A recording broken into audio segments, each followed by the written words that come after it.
All right. Hey everyone. Sorry for the bit of a gap in the streams here. I've had very little time over the last number of months and the time I've had, to put these out. Usually I'm getting home late and don't have much time to put them on. I'm also trying to hold on to some of the things I have left. Anyway, this is gonna be a two-parter. The next part's gonna probably be in 2 weeks. 2 weeks? No, wait. Shoot. I what do you call it? Started a little early. I might be able to do 2 sessions the next time. Either way, it's going to be in the 12th and 11th. So anyway, this is the last of my San Francisco cable car. San Francisco 2006 San Francisco trip. The first one was Caltrain. The second one was Muni Transit. This is going to be the Muni cable cars. It's a thing everyone knows. It's a tourist trap. Regardless, it's still super fun. Although today it's not quite as fun as it was back in 2006. We'll go into that. Well, I mean, it's simple, but either way, it's a little annoying now, but it's still pretty fun. Definitely something that I wish more of our transit systems could be like. Where much more hands-on, less safety net type of transit. Where you literally, back in the old day where stuff just, you gotta jump on and go for it. Anywho, we're gonna be starting, I forget what I did on this day. I bet I took like an F-line to, or I think I took the cable car out, but I didn't take any photos on the way out. I didn't have video equipment at the time. It was probably been dark in the morning. I was doing this before the event that I was there for would start. So I had to get up like 6, 7 in the morning, do whatever it is I was doing, and then I get back for the day. So coming out, I bet my old digital camera just wasn't quite up for the early morning low levels of light. But we'll start coming in and go inbound. This is just some ambiance. Here we have the, whatever you want to call that, what used to be a bathing area. I'm not telling you what it is. This house is a historic park. That used to be the aquatic bathhouse. I'm going to be using a lot of my previous names. That's going to be the easiest thing to do. But I'm just making things a little bit bigger, a little bit nicer. This is on the pier that's half closed. Actually, when I was out there, it was closed, but it looks like it's reopened all the way to the end. That curvy concrete pier I thought was surely going to fall down, but it looks like they've redone it. You can also see the Maritime Museum, which definitely used to be a bathing bathhouse type thing for the, what would have been a pre-public pool type of summer cool down event. I'm sorry, I'm just got to set things up here. There we go.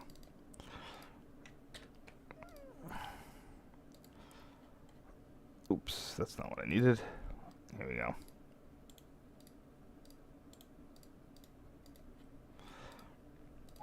That's a little loud.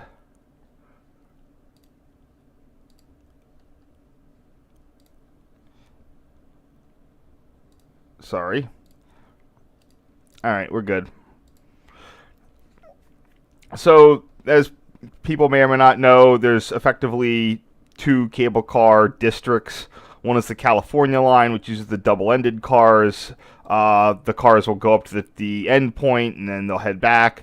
The other district uses single-ended cars with turntables.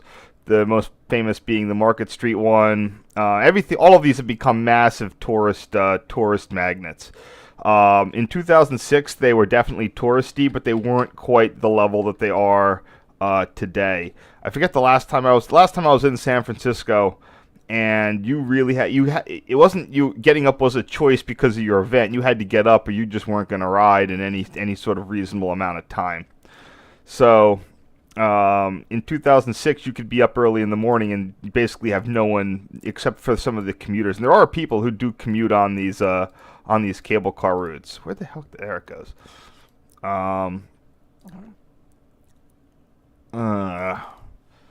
Looks like I had to sequence these, unfortunately, my first time, so the names aren't going to be great, but whatever. I do have other... Oops, that's the problem. There it goes. I'm trying to see what level of detail I need to go in here.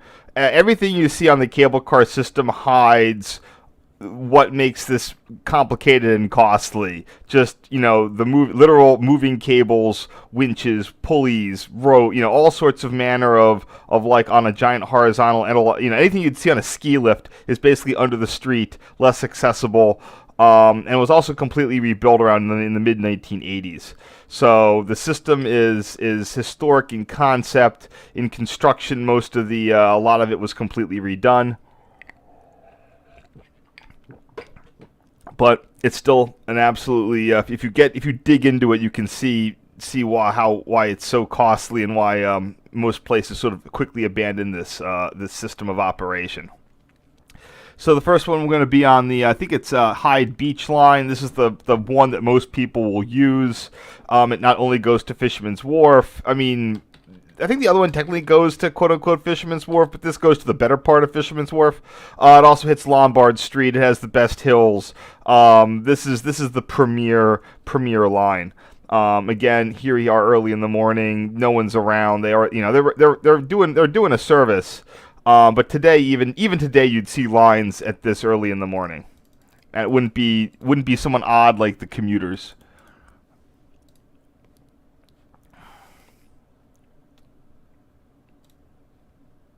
So here I have cars 18 and 23.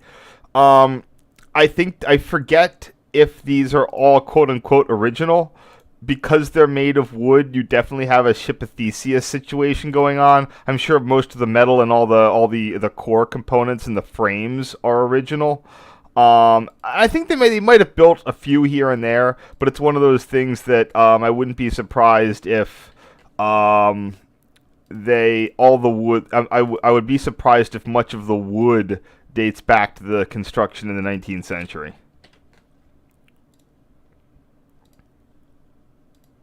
Wikipedia has all the information about where a bunch of them come from. I think they have new ones, but I honestly think that they've been rebuilt on the old chassis and frames.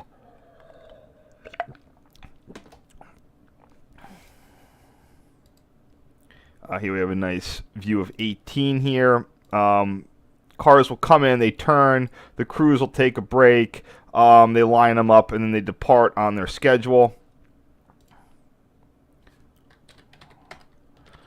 The neatest part, I was saying, what makes these fun is the whole, either you can sit at the front, if you can snag that first seat, you can get a nice unobstructed view out the front, or the better part is you get to ride on grab the handle and ride on the running board.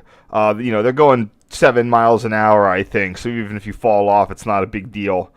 Definitely would not be something anyone would allow today, but that's the sort of thing, that's the sort of hands-on type of experience that even more advanced transit systems up through the trolley age with openable windows, passing between cars, vestibules, all that stuff that everyone's terrified of these days.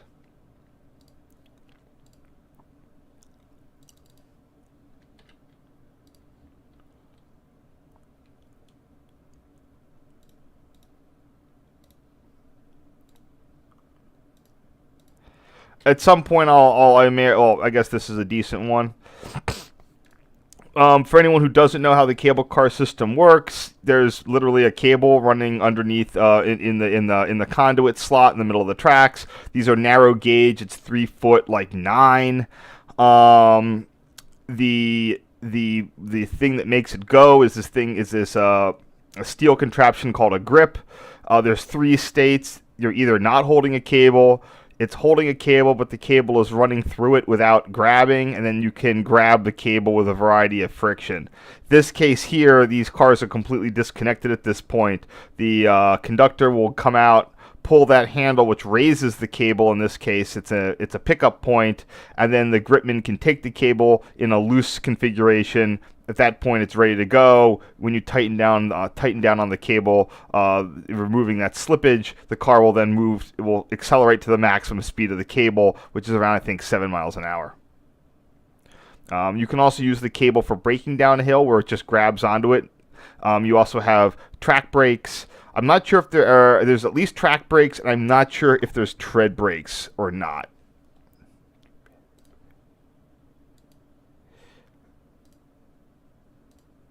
Oops. Here we have a facing point switch.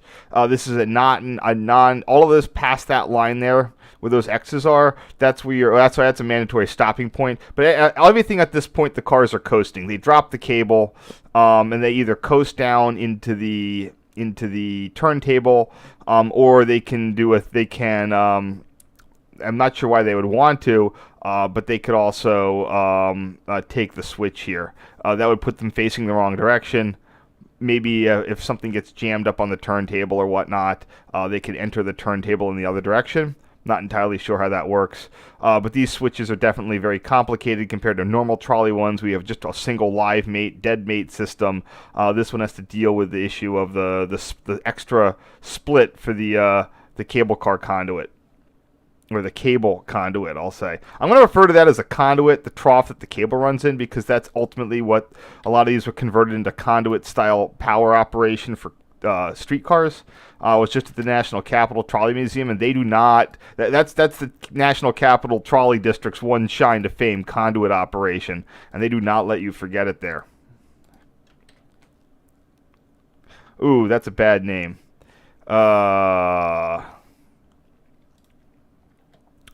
I knew I should have picked up more stuff here.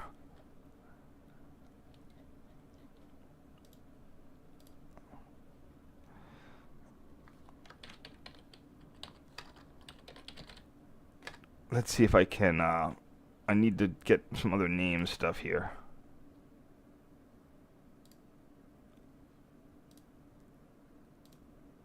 Let's see what we got. That's not much cable car. Geez, this counts as a content? That's terrible.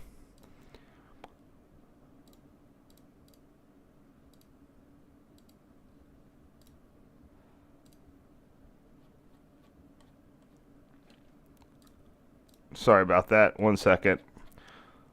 I thought that I had figured out these names years ago, and I guess I didn't. No worries. I did a whole bunch of cable car stuff back in 2019. If it'll load.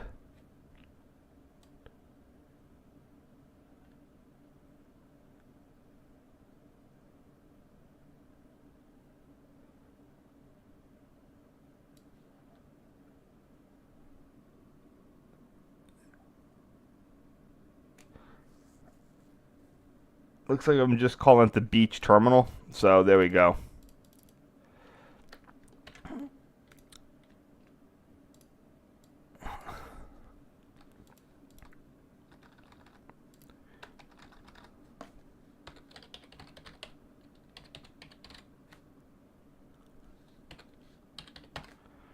There we go.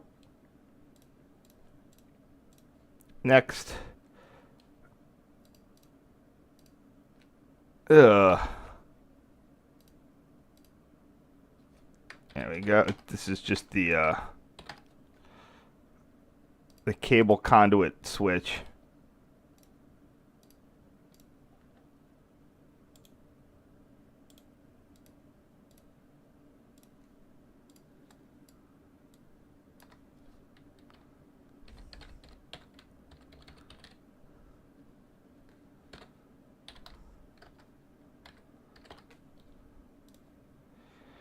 I'm not really there. It looks like the little grip thing has its own little switch point to make sure it goes down the right channel in the conduit. And the Super Diamond,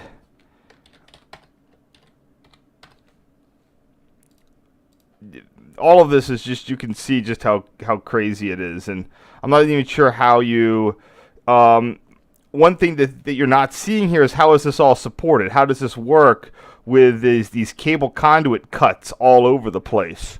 How does this little center portion stay in place? What is it on? There's like a whole cast iron framing system underneath the street.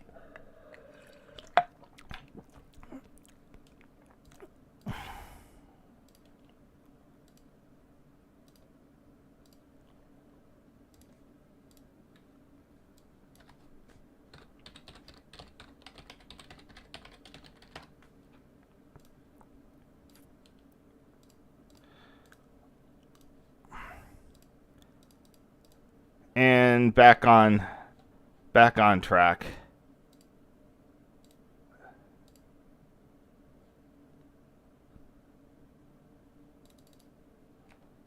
As you can buy your tickets for the thing here. That's not a diamond, it's a frog. The cable car is quite a bit pricey.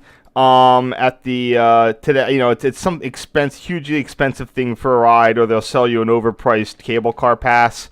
When I was there, like I said, up to about sometime around 2010, they used to sell a weekly paper pass. They were numbered 1 to 52, and anyone with a weekly pass could, in theory, ride the cable car for $1 a ride. They'd check the pass, they'd collect $1. Most times they wouldn't bother collecting the $1, so it was effectively a backdoor, super cheap pass. I mean, the monthlies would let you ride it, and they still do today. That was for locals. Anyone who would a tourist, they'd sell a 1, 3, or 7 day pass that would include the cable cars, and those are ridiculously expensive. The week one is something north of $30, maybe even more. Could be like 48. The 3 day I think is like $21, and the 1 day is something like $12 or $17. It's really expensive. The neat bit was that this dollar pass, like the weekly pass, was only like $14. It was something really cheap. Maybe it was like 20, and this $1 a ride, and it was just like, I could, you know, no matter, even if they had collected the $1, it would automatically be worth it. But when they switched to the new smart card system, they phased out the dollar tickets. The other thing I'd mentioned the last time before was that someone pointed out that you could that the monthlies were good for the first 3 days of the month. So you would just go to any station in the downtown on the first 3 days of the month, and you'd find monthlies just in the trash can because everybody had gotten their new monthly and they didn't need the old one. And you could ride that, and you could use that for whatever you needed, cable cars, whatnot, for those first 3 days. And a bunch of the conferences that I was attending at the time happened to be like over the what do you call that? The crossover point of a month, or right at the beginning, in one way or another. So just here we see the whole terminal complex. That green light in there just means that the turntable is lined up and locked properly for you to go in, so you don't hit the end of the thing and derail. So as soon as that starts spinning around, it'll go red, and then when it's back lined up, it will turn back green again. There's a little storage truck. I've never seen anything in there. Probably for bad order cars that need to be pulled out during the day. That's possibly what they use this facing crossover for. It could be that if there's a car that's having a problem at the pickup point, that they can pull that right out and then weave it into the disabled lane. Or another thing that could be used for is if something has a failure en route up the hill, it can disconnect. They can roll it back down the hill and then get it into that pull-off point. So those are all use cases for this crossover here.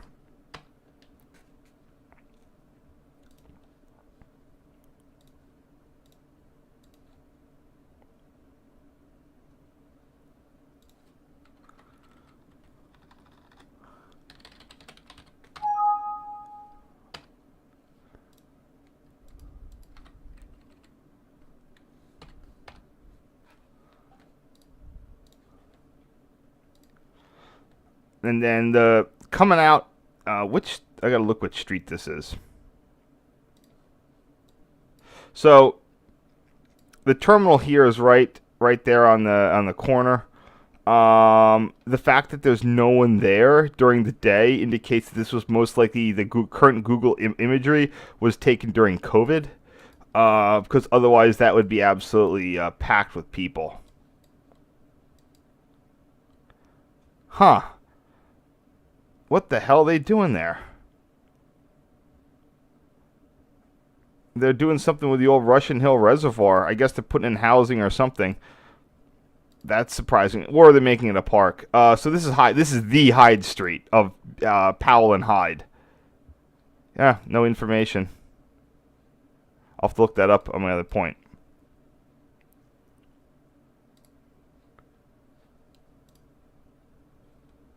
Some of these are a little out of order when I first did it. Otherwise, I could just go straight down. But most of the names are perfectly acceptable. Just a few aren't. Yeah, whenever you see stuff on the street, so like right there, when the cable needs to start making an incline, it has some, just like a ski lift, the cable is normally held down by overrunning pulleys that the grip is able to push to the side somehow, and that whole mechanism is there under those inspection plates. Anytime you see one of these little simple squares, that's that's like an underrunning pulley, and those would be an overrunning pulley. There. And honestly, at night, if there's no one on the street, up like when the cable car drops you off at Lombard, you can just you can pull those open and take some pictures of the cable if you want. No one's those streets are empty enough that no one's going to really notice it.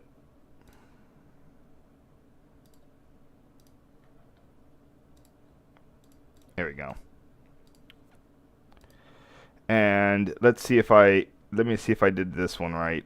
I think I need to actually do these better. Yeah. See, I'm numbering them for order's sake. I don't know if I should. Why not? I think that only really worked once, but no sense in caring.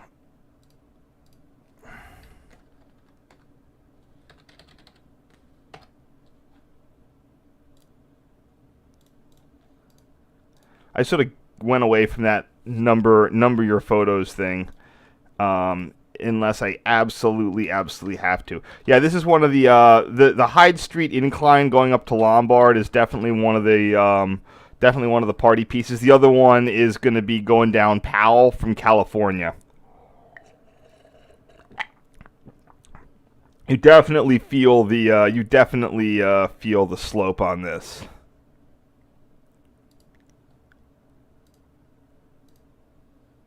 This is at Francisco Street. So it looks like I did get all the cross streets. I just decided to number it, probably just for being able to scan through it in order. I'll just grin and bear it because I can't. It would be too difficult for me to deconflict with future photos. All right, that's the first set done. Sorry for the little rocky start there. Took me to a little. It's going to take me a bit to get back in the groove. Let's see what we got going on in the chat. Oh, shit. There's a lot of stuff in the chat. Oh, God. No. What's going on? No, blah, blah, blah, blah, blah.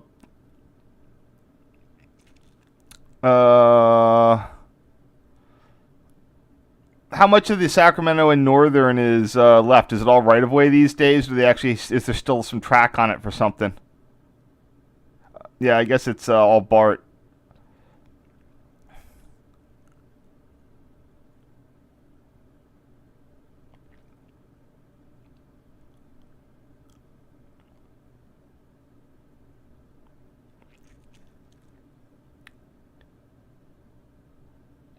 The cable car isn't really a ripoff. Listen, the system is expensive. It costs a lot to run. And the fact that tourists, especially foreign tourists, are going to pay for it is perfectly acceptable.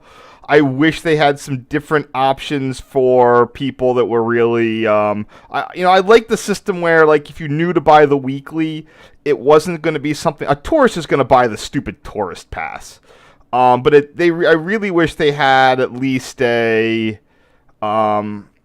I wish that they had something a little bit if you're there and you want to do other transit. But at the end of the day, I'm going to have my employer pay. I'm going to claim it as an expense. A lot of times when I go with a friend, I'll buy one. I claim that I expense mine, and then they can use it in the off times. In the off chance we need to go anywhere else, you just buy a 250 or whatever it costs single ride on the Muni, and that's not really a big deal. If you, almost anywhere the cable car goes, like Fisherman's Wharf, you can just go around on the F line.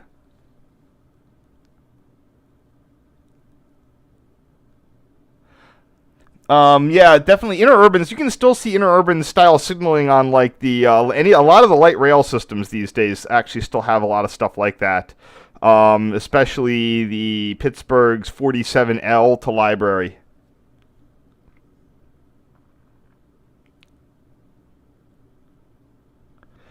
Um, no, no, no. I'm gonna get into again. I can only speak for pre-COVID.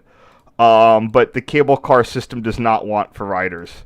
I can address this right now, but in 2019, 13 years after that, if you are not out there at the absolute crack of dawn, you're going to be waiting 45 minutes to get on a cable car, especially at market. And the thing is, they're not going to pick up. They're going to be full of people, and they're not going to stop for anyone until you get at least up to the cable car museum. So, good luck getting out there. I had to get up at 6 a.m. to catch in 2019 to get a bunch of my videos, except the California line that no one rides. No one rides the California line. The other ones were jam packed all day into the night, all the way at night. 9 p.m. the cable cars were leaving market jam packed, and there was a 20-minute wait. The only time you could really just walk on was very, very, very early in the morning, and even then there was I had to wait like one or two headways. And that took 20 minutes. And then in the day, it would be like 45 or an hour. It's as bad as a roller coaster at any major amusement park, because they're so popular. And those people are all buying either the single rides or the passes. And it's just it's very, very hard to ride, except the California line, because no one likes the California line. So California line you can walk up just fine, but Powell-Hyde, forget about it. So again, it definitely will go to. I don't know if they to what degree the line uh, covers its cost, what the fare box recovery on it is. Here we have Lombard, but they definitely have a lot of people ponying up. See, like when you buy like the expensive cable car day pass, I don't know how they split that with the city. Like, does all that money support the cable car? Do they have to kick something back to Muni? I mean, like I don't know how they internally budget that. Do they count ridership? I don't know what they do. Blah blah blah Lombard. Honestly, again, this is still pretty busy even at again pre-COVID 2019. This would still be very, very busy in the mornings. 2006, no one's around. 2006 is still post.com boom type. I would go to San Francisco pretty regularly. Here we have the Filbert Street and one of the trailing point crossovers. Again, this is where if there was a blockage, whatever, the cable car could reverse. Again, I don't know if they could reverse grip. I mean, you got me without a turntable. I don't know if they just could run it backwards. They had to. I feel like they should have been able to. Otherwise, you're going to have to get it pushed all the way back to the car barn.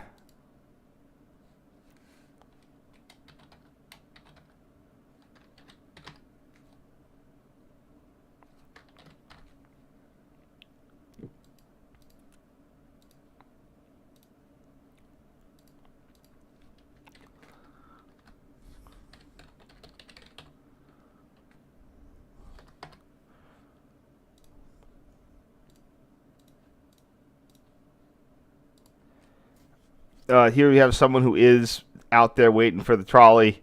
I mean the cable car.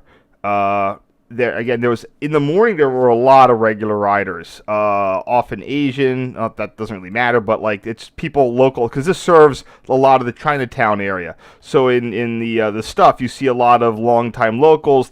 The crews all know them by name. It's a really nice, to the extent that it's not a tourist line.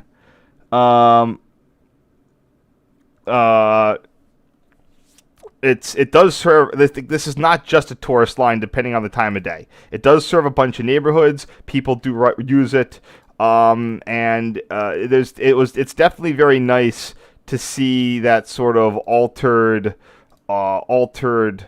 This is a green street. The different side to the cable car as a functional transit system, as opposed to the typical, hey, the crews telling people to put their backpack on their front and pack in and et cetera, running it, that sort of style thing. Where again, I'm not sure.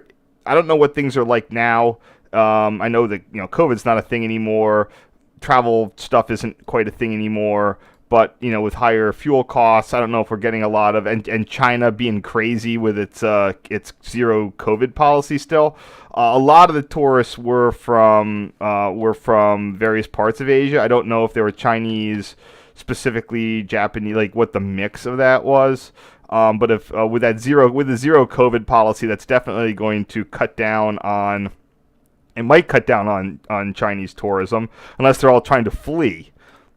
At which point it would be good for San Francisco. So I haven't been to the Bay. No, I have been. I technically have been to the Bay, but I went. It was in Oakland, not San Francisco, at the airport, and I went to Yosemite this year. So.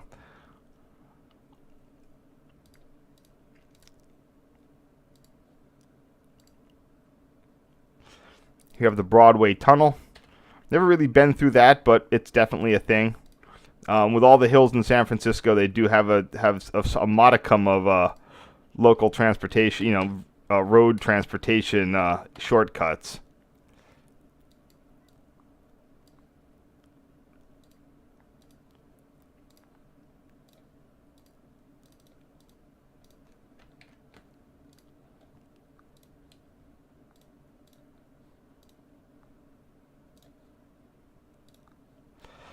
So here we have, this is an interesting thing. This is where the California line cars come out of the barn.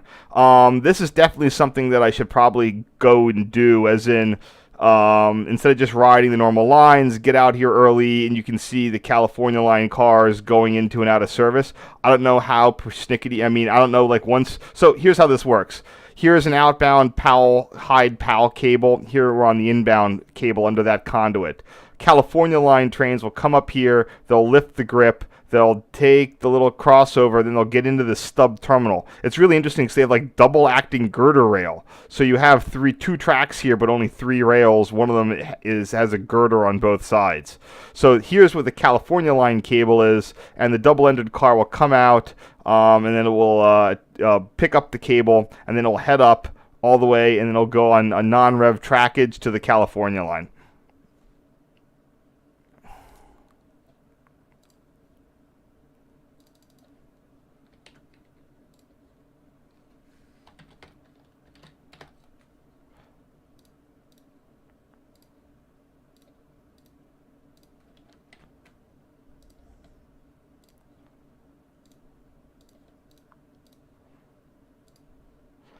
Here's where the Powell line splits.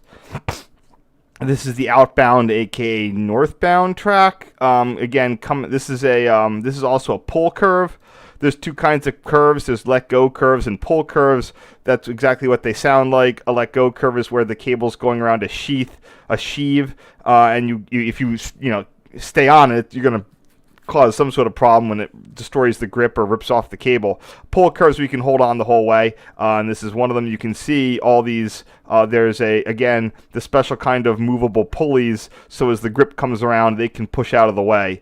Again, just like sort of there's certain types of ski lift that do that. But each of those pulleys need maintenance, and there's an access hatch all the way around the full thing of that curve.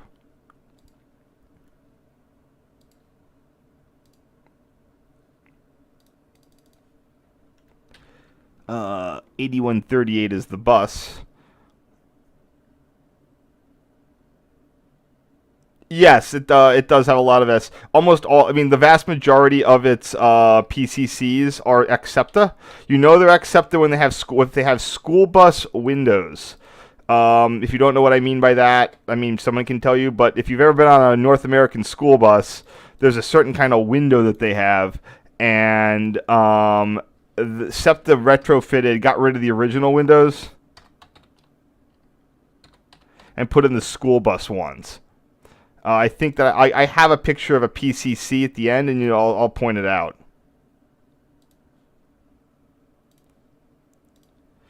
And so again, here we see the inbound and outbound California line non-rev trackage. Like I said, this thing's for outbound. For inbound, the train will glide down, let go. It will coast down here onto the crest, and then it can pick up the cable and pull towards the car barn.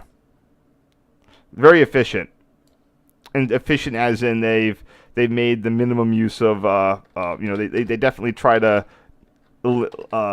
eliminate extraneous trackage, because everything here is a super high maintenance cost. Every little bit of kit that they have. Oops.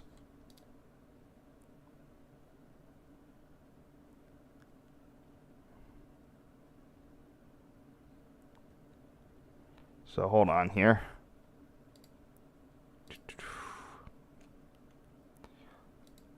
Lost that. Where am I? Okay, 1 second.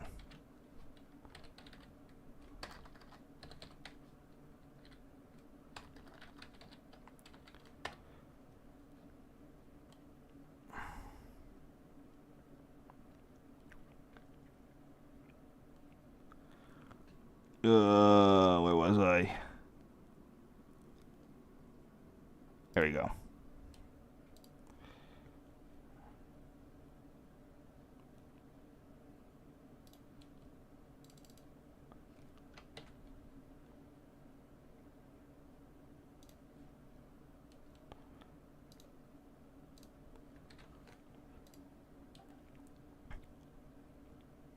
If you see, like, yeah, like the amount of framing underneath this to allow, because the way that this all works to support stuff, you just basically have these giant U frames that allow the grip to cross over them, and then they come up the other side to support like that little median, that little bit there, all over the place.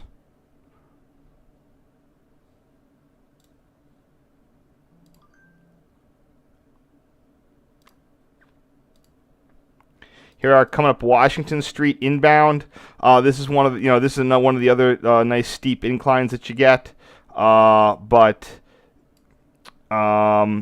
this is a early in the morning little backlit. This is nice because it's very narrow. Both this and the Jackson run on the outbound.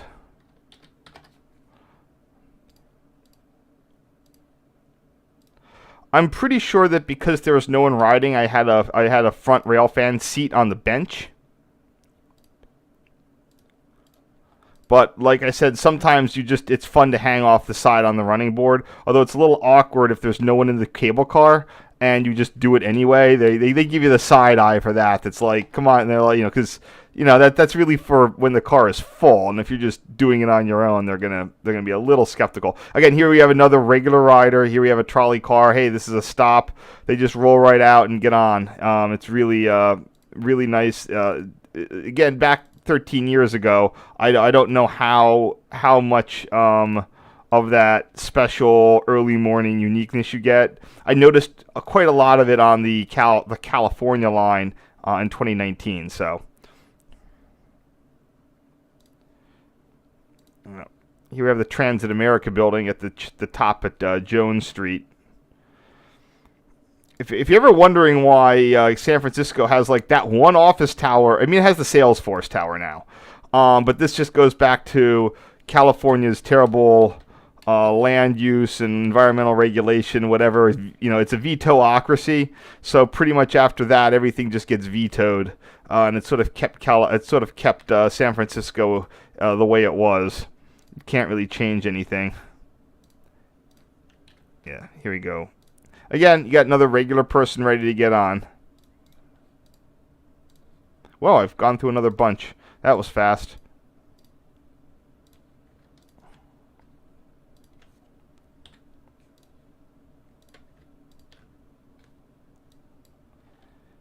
Let's see what we got here. Yeah,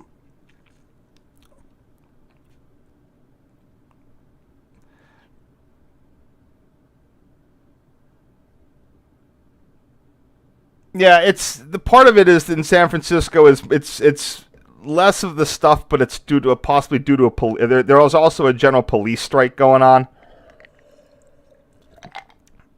It was a good study that's it's not necessarily the punishment, it's the fact also, especially during the COVID years, that you just have these huge delays in any sort of justice processing, regardless of whether or not the TLDR, it's definitely complicated, but the fact is if you can promptly punish someone, even if it's a minor one, that's definitely a deterrent effect. But right now with COVID and everything, the police could ticket people, but there was just no follow-up, especially, partly due to COVID, partly due to the police strike, partly due to a bunch of stuff. You could ticket people all you want, but there'd be no follow-up on it. Even if there was an amount of a follow-up, that would likely have solved stuff. But the major issue is just that the climate doesn't go below freezing, so you don't have the natural cycle that keeps that naturally deters the homeless population. And efforts to provide them with services, mental health care, the city has definitely gotten a reputation for being, a chill place to live if you can't otherwise afford it. And a lot of it is also the city's libertarian values of not necessarily, be soft on crime, but if people are there, like, shooting up in the street and, they're not going to go and do the typical thing of find some pretext to arrest them. And that's not necessarily a police thing. That's where the general population comes in. It's weird. The city's going to have to figure out what it wants to do with itself. But definitely the delays, the COVID level delays in administering any kind of justice, whether it's more lenient or less lenient, basically means there's no downside to doing anything you want, and after a while it gets a bit out of hand. But the actual crime rates are still pretty reasonable compared to rural parts of the country, which are way more dangerous than you think. It's just largely invisible. All right, here, where are we?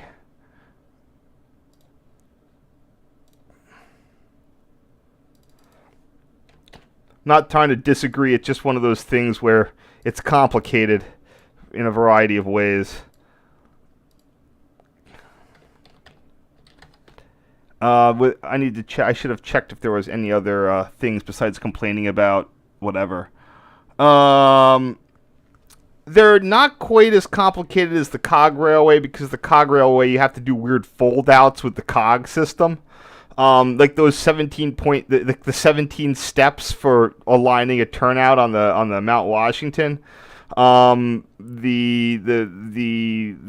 San Francisco cable cars can pretty much do it in one go, because you can still have common crossings. Where the conduits meet, you can still have everything can pass. Everything, all the wheels, all the cable grip, that can always pass over each other. It's just how you support it, which gets really complicated. And you can't see that from the street.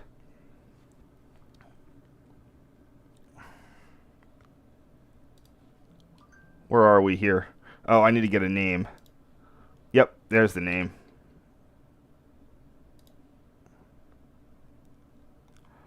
Again, each of these little boxes represents there's going to be an overrunning pulley under those. And you can see there's no lock. It's just like a little street handly thing. You want to look under it. You just go sneakily go and do that. I mean, there's again, the cops aren't going to arrest you for doing practically anything. That's one of those things I always worry about. Like, like they're going to turn a blind eye to the dude like shooting up because they know that person has no money and no social capital or anything. But someone who's an upstanding citizen definitely can't have to have an outstanding warrant for not paying a ticket. So they will probably still gladly ticket regular citizens, as those people still have consequences.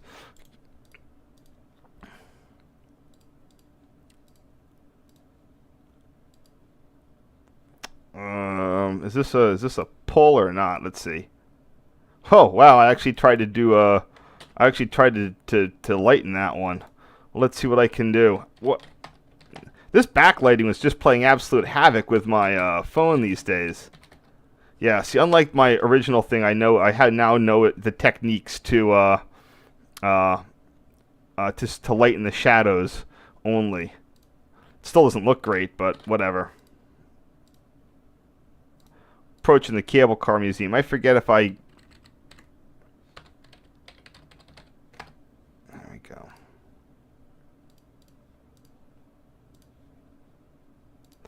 Here we are for the cable. Let's see here. What do we have? This in the foreground is the outbound track for the cable car barn. This is the diversion. Sorry, no, that's not the diversion track. That is the track for the Fisherman's Wharf line. The not Hyde. It's Powell something, whatever the other one is. I'd have to look it up. It's the one that no one. It's the other one that people don't tend to use a lot. The Fisherman's Wharf one. And then there's a loop. So how do you get cars into the barn? Well, they got to use a loop around. So if you're doing a pull in, you're like California line. You're going to come. You're going to do your little reversey move. This is why I'd love to just follow it around on a bike. There's got to be some. I don't know of any videos, but there's got to be some. You're going to come in on the non-rev track. You're going to reverse at that Washington Street junction. You're going to come up and over the hill. Then you got to do the switch, roll around, and you pull into the barn on the other side. So, like I said, this is an expensive operation. It's crazy how little people used to be paid to make this a positive, but it also shows when the alternative was walking or a horse. This is probably cheaper than a horse. Not by much, but it likely definitely is. Horses have all sorts of limitations and the poop problem.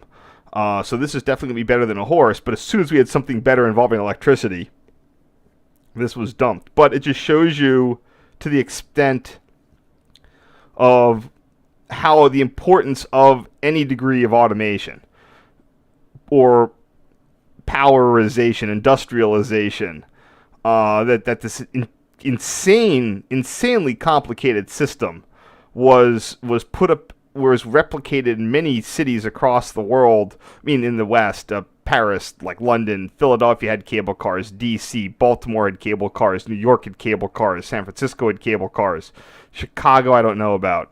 But it's just like how the original computers, if you look in the 1950s, with some of the components like what do you call it? The delay line, the Mercury delay line memory. It's an insane way to achieve your capability, but the capability is so important. So here we are looking into the pull-out track into the car barn. I don't know if I've done the cable car museum that they have there, but I've never really gotten a car barn tour. I don't know how you do those or if they're even offered. I'm sure they have to be, but I don't know how they try to do that.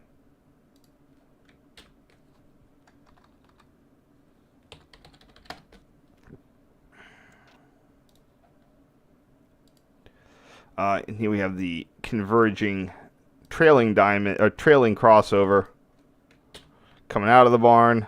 Whoops.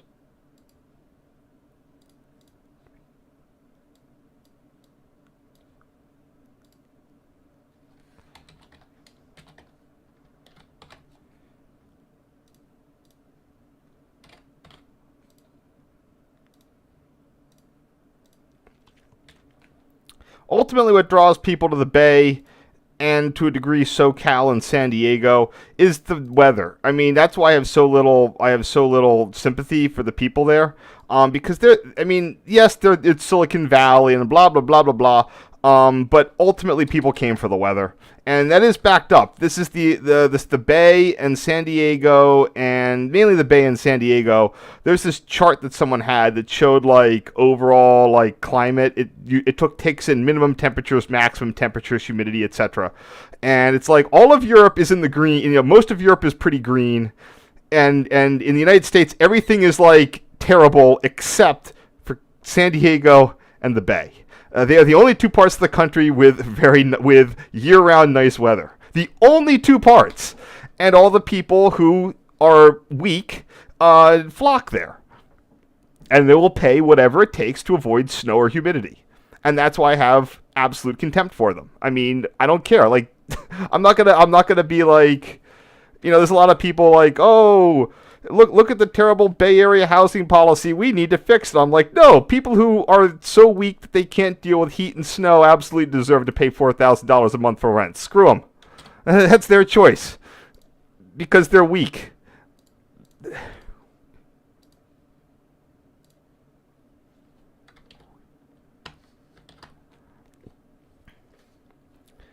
I mean, geez, it was...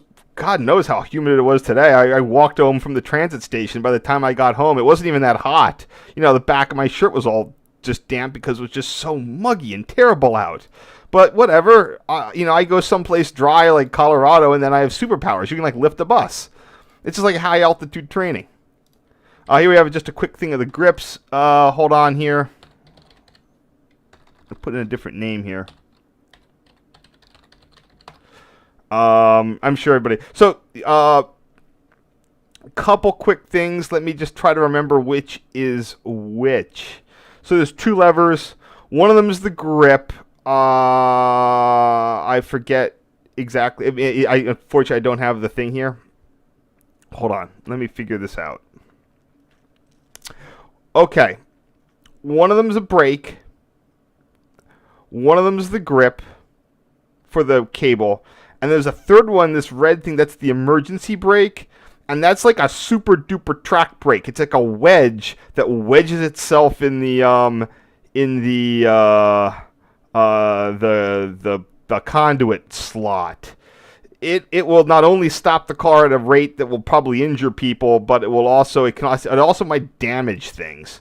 So they like never use that. It's a legit emergency brake. So I don't know what so I think this is the grip there. And that is going to be your brake. I don't know what treads the lever, the handle brake, controls. I think that there are tread brakes. Then there are track brakes. The conductor on the back is the dude that handles the track brakes. He's got a little manual lever switch. You recognize him if you've ever been to a trolley museum with manually braked cars. So those are the two service brakes, and they work. The two crews have to work together. The service brake here that the gripman controls. So you can first control your speed by just gripping onto the grip, and then you can also do, if you're off the grip or whatever, you use this brake. That can ratchet in either way, so you can pull it forward and ratchet just like a car. It's like a handbrake, a center console handbrake in a car, where it ratchets, and then you can pop the little button and you can ratchet it back to wherever you need, the amount of braking force that you desire. Oops. I'm sure a lot of people who are watching know the spiel. Like, everybody has been on this and done it. But, I mean, at some point, if people get past the first 5 minutes where I was kind of like being a little dead air, this will be this will be a reasonable, useful reference for them. Here we have the Fisherman's Wharf line, a Mason. That's it. It's Powell-Mason. Here we have this one coming in. Come on, you. My mouse pad was falling off the table. Okay. Now, again, this is where I said almost all revenue trains are going to keep going down to the right Trains wanting to enter the barn will stop, throw the switch. Most trains will do the safety stop, check the points, and then they'll continue on. Trains that are diverging, the conductor will get off. They pull the switch point lever, keep their weight on it. The train will lift off, will disconnect from the rope, coast down, and I forget where it picks up. I think that it can pick up anywhere in there. And then it gets, there's 3 ropes. There's the California line rope, or maybe there's 4. Yeah, there's 4. There's California line. There's the main line Powell rope. There's the Mason rope, and then there's the Hyde rope. There's a diagram. I have a picture of it on one of the times where I went to the museum. Maybe we'll see it. Maybe we won't. I don't know. I didn't look. I don't think it's in this. It's in this set of photos. I think I did it like the next year.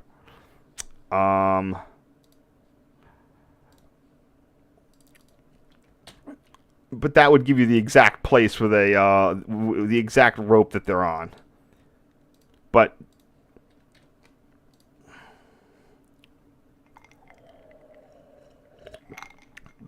in fact, this might be a place where everybody has to let go, and you pick up your new rope right here.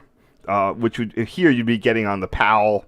I'm not sure what he would be doing, because right in front of the Cable Car Museum, let me go to the overhead.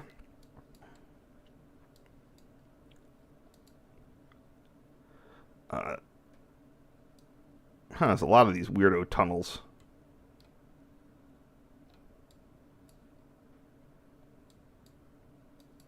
Sorry, one second.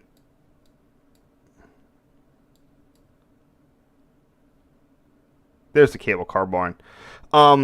Right there is where, like, the powerhouse is, like, in this port right here, and there's a giant, like, cable vault, like, right there. So they all sort of pop out, like, in this, I think it's that area. And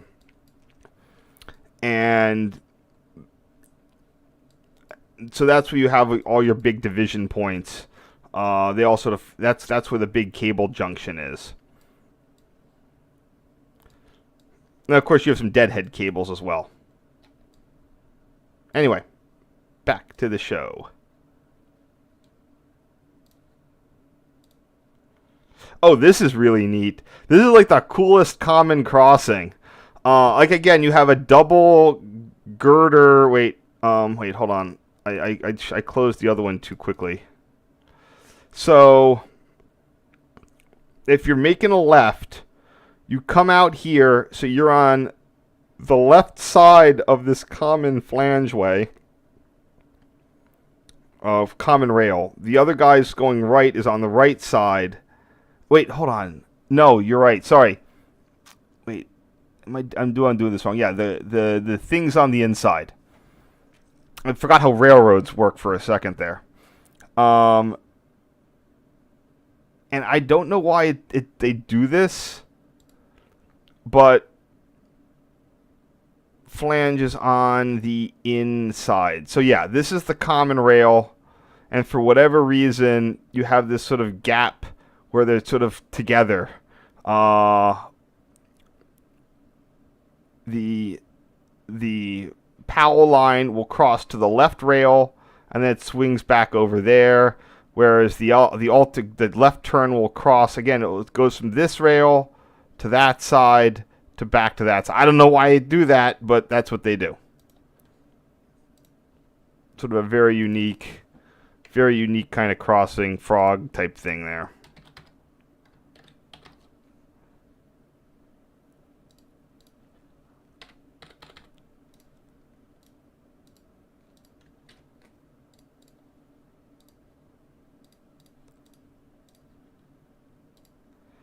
And we're on the Powell line. The upbound incline, or the southbound, is pretty nice, but it's not as nice as the alternate way. Now, an interesting thing is the reason the cable car survived so long is that because up through the 1950s, internal combustion buses just could not get up these things. People don't quite, I'm sure I've mentioned this before, but people don't tend to realize how abysmal heavy vehicle technology was up through World War II. Maybe the late 30s got a little bit better, but the transmission technology, all of that, really needed World War II to be in the post-war setting for buses, trucks to function appropriately. If you read I have a book on the Pennsylvania Reading Seashore Line that goes into at various points when services were bustituted in the 20s and 30s, and the quality of the buses were just awful. I mean, listen, buses are bad today, but these things were just primitive. Diesel engines didn't really work well up through World War II. A lot of these things, the transmissions were hard to work.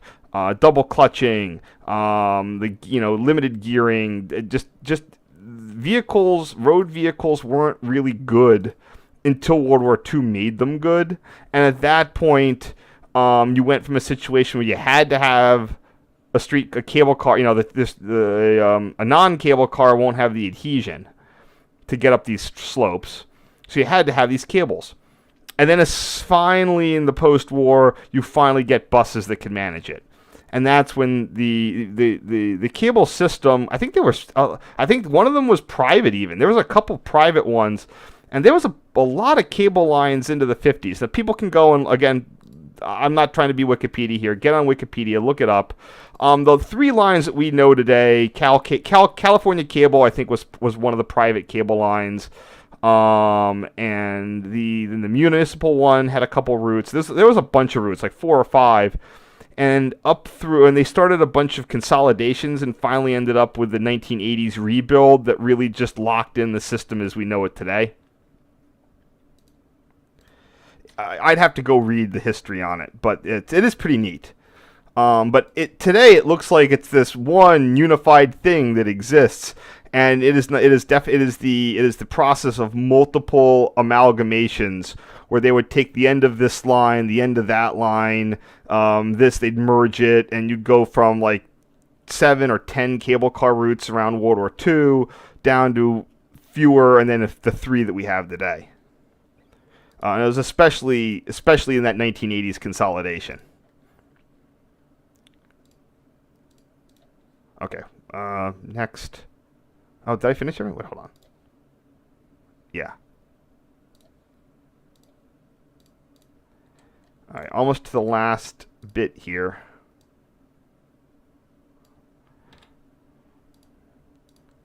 So just me talking about cable cars for an hour.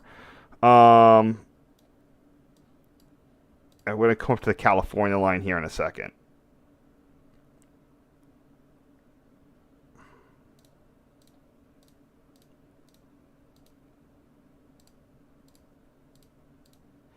At the time, I was new to my organization, and they had. Oh, here we have a nice one of the trolley buses. Trolley buses also were one of the first things that also could, because with the rubber tires, you had the higher factor of adhesion.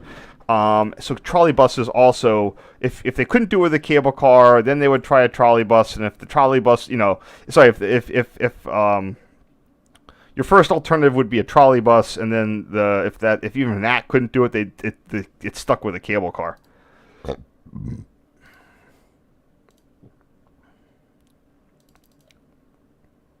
That's misspelled.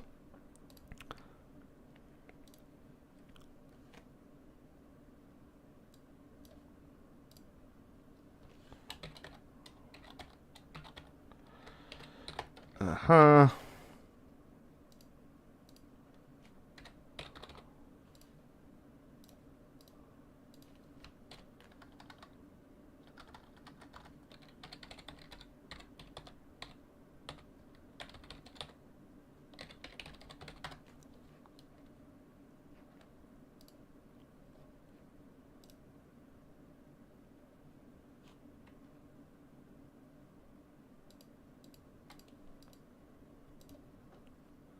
Sorry.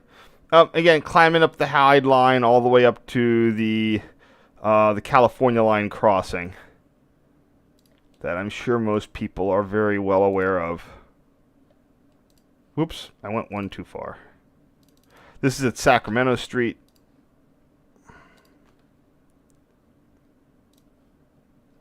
It's definitely been challenging. It's always challenging to label these. I think in the future I just started labeling them normally, but I wouldn't want to try to deconflict at this point.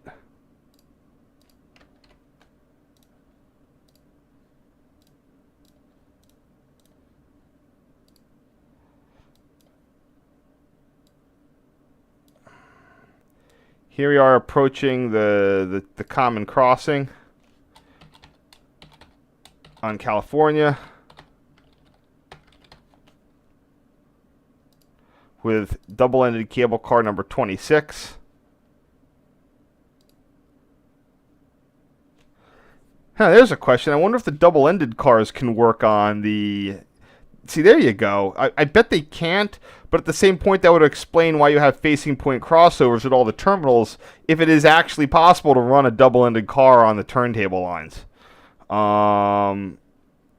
Because that would explain why you have that capacity that would normally have a car going backwards. What am I doing here?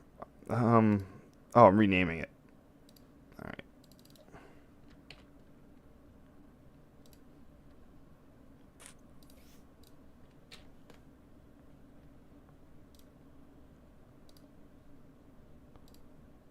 What cable car is that?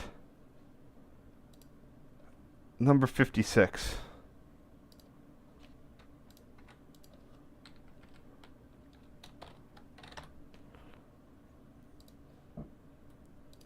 So I had a little treat that day. Well, hold on. Let me get past this one.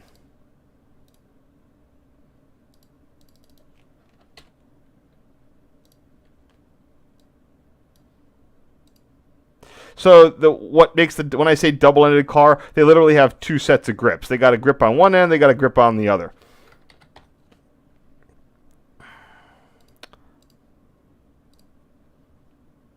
Yeah, the popularity of the California line is just so much less than the Powell or the Powell-Hyde, Powell-Mason. Yeah, see, there's your tread brakes. And I think that they have another... Yeah, you have tread brakes there and track brakes. The track brakes are controlled by the conductor who have a mechanical advantage lever handle to work them. So here we have the common crossing. So just because the way things work because the Powell line is sort of at the top of the hill, the Powell will go. They let go of the rope completely. They coast over the two California ropes, which are on top of the Powell ropes. Like if you don't let go, you're gonna screw shit up. Then they retake it. So here they let go there, and you have this little dip. That's where they're able to pick the cable back up again. This guy was doing something. Something was up. I'm not sure what. I think maybe the stuff was drooping. I don't know. But he had these the cable hooks, and was actively managing things between the cars crossing.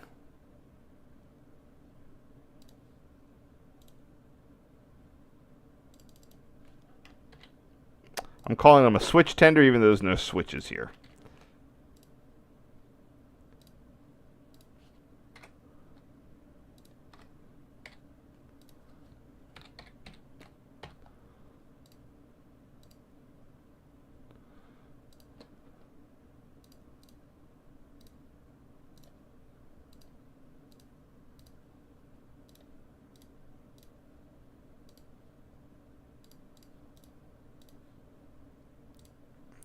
And there is some degree of interlocking tower, if you want to call it that there. It has cable car signals. This basically allows so you don't have a car that gets stuck on, especially on the Powell line. You don't want to have cars that are sort of stuck in a bad situation, like, off the cable on the incline. So generally, the switch tender will give the cable cars the go-ahead at the bottom of the preceding slope, or at least specifically northbound ones. They get their lineup from the switch tender all the way at the bottom, so they can just make a single movement all the way across. I don't know where California line ones get held, or if and when and where they can stop, because they make a stop right north of the diamonds. So I think that the downbound or the eastbound California lines can stop short of the diamonds, but I'm not entirely sure. I have to go there and observe operations. But that's the job of the tower operator in the little interlocking tower there.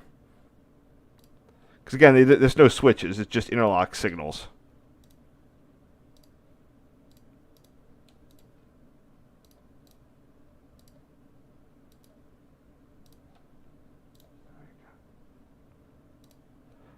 Here we have a nice close-up view of number 4 at the crossing.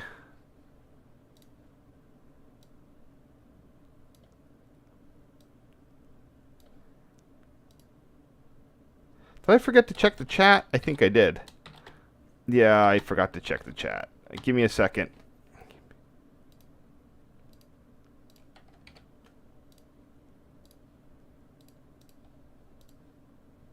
Oops, forgot to resize there.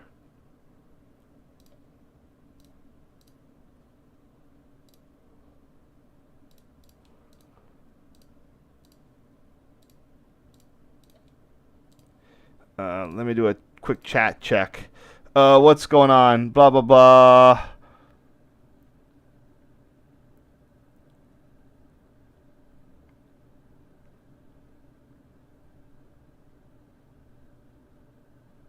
No, the turntables are, but they could just, in theory, the California cars could just use those facing point turnouts and just reverse ends.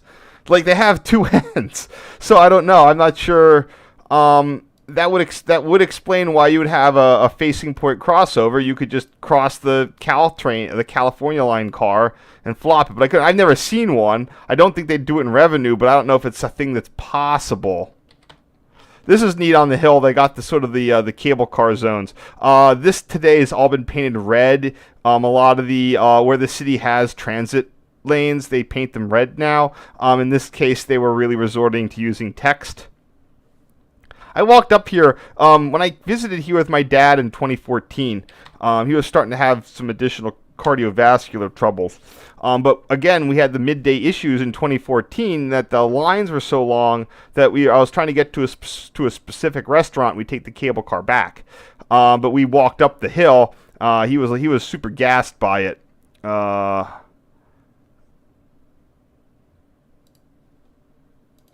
we made it.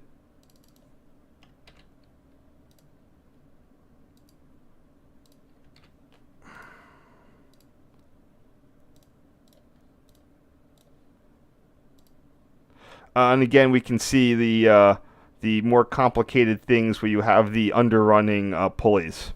They have some diagrams in the cable car museum of all the different pulley types, and they're pretty clever how they all work. But however these work, they can get out of the way of the grip. So there you go.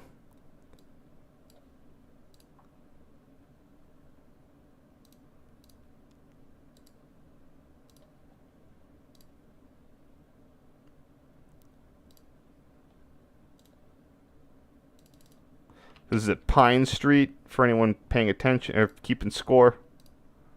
This is one of those slopes, in addition to the Hyde slope, where the conductor gets on the manual track brakes, and you can smell the pine wood burning, or whatever it is, that when he just gets on them hard to brake the car down the slope.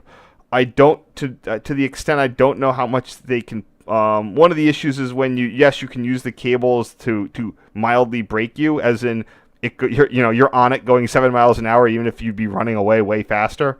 But I'm pretty sure that they're on the cable, but they're not engaged with it, so they just brake themselves all the way down the slope.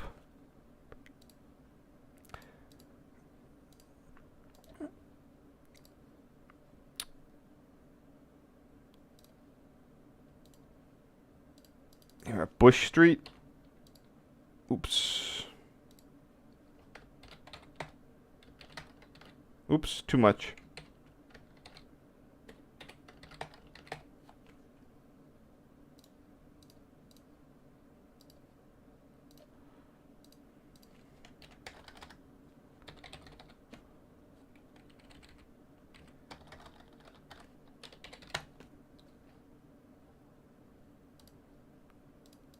There we go.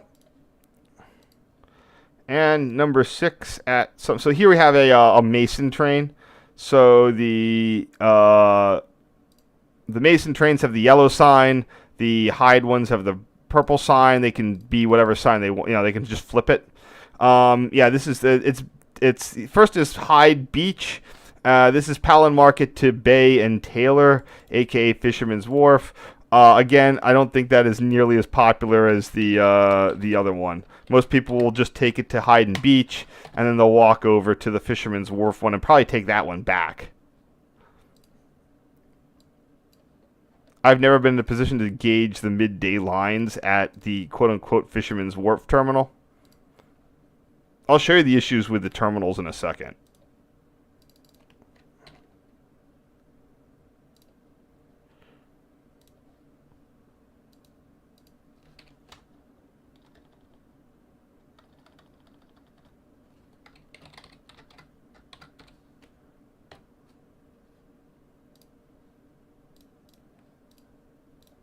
And the last one for today,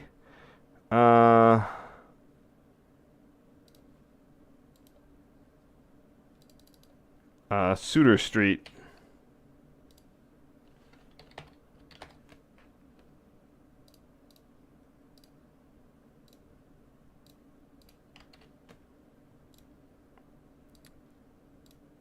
So before I head out here, whoa, boy, we've gone a little longer than I thought.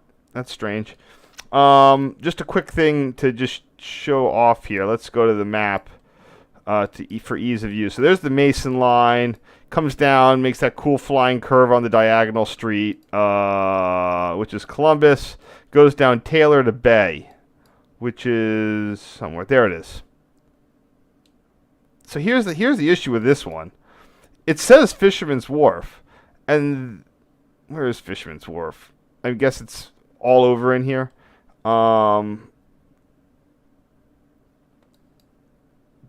Yeah, there's your cable car, not cable car. So there's the Fisherman's Wharf F stop for the F market. So this area is Fisherman's Wharf, but the cable car is going to be barfing you out right. Where was that?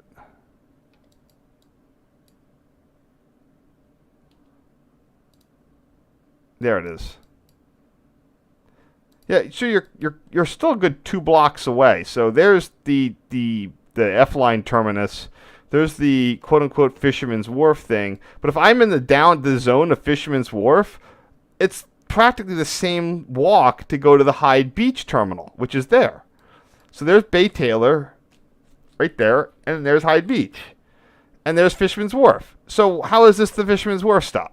I mean, it arguably is. It's closer to some things, but the vast majority of the Fisherman's Wharf zone is sort of like right. It's here, and if you're going to be, if you count this as the center of Fisherman's Wharf, yes, this is closer to this farther edge, maybe Pier 39, but that Hyde Beach is very competitive for walking. So a lot of people just go over to Hyde Beach so they can go see Lombard and the other stuff. So yeah, that was my point with that. Apparently, there's two other squiggly streets in the city. They're just not anywhere anyone goes. You can go look them up. They're around. Maybe this tells you which ones they are.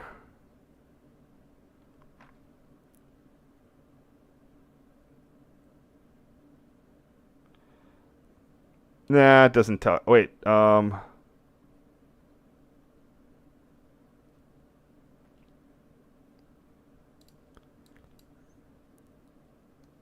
Yeah, Filbert Street. Huh. All right. Anyway, that's all I got. Let me see if we have any more comments in the zone.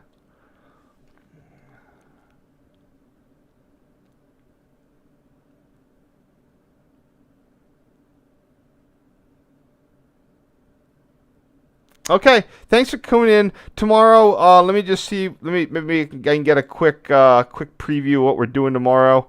Oh, that's this time. Yeah, we're gonna get down to the Market Street turntable, head back up. Ooh, that's a good photo. And we're gonna head out to Bay Taylor, it looks like, And I got a couple of additionals on the Hyde Beach. Some bonus ones.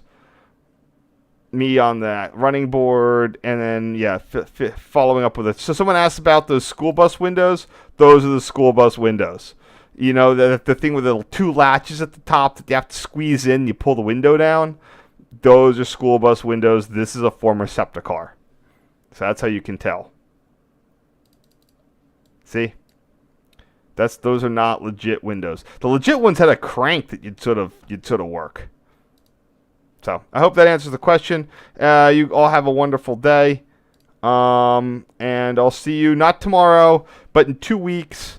It's going to be the likely the 11th, and then I will probably stream again on the 12th. It's going to be an earlier stream time. So unfortunately, I'm going to break it up. I'm going to have the second half of this and the first half of something else if I can find something else.